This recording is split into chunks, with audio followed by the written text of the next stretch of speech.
Welcome to the Slop Temple. We pray this video helps. You start immediately by confirming power and a tight door seal. Safety matters.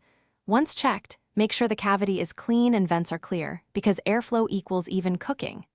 Next, switch to the program or manual mode and enter the exact temperature and time.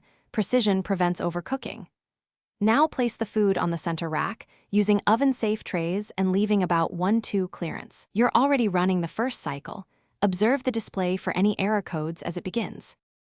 Once the oven is running, you monitor and manage the middle phase.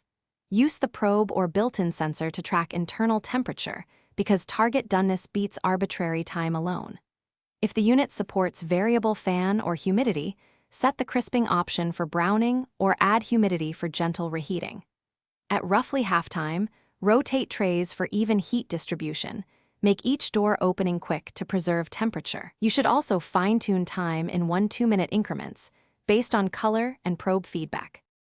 You finish by removing food at the precise target internal temperature and then letting it rest. Resting evens juices and completes carryover cooking, so don't skip it. After the oven cools, wipe the cavity or run the self-clean cycle to prevent smoke and odor. Also inspect door seals and vents for debris.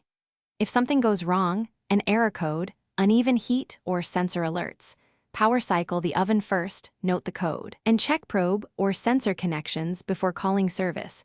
That often resolves transient faults. Thanks for watching. Consider subscribing if we helped you.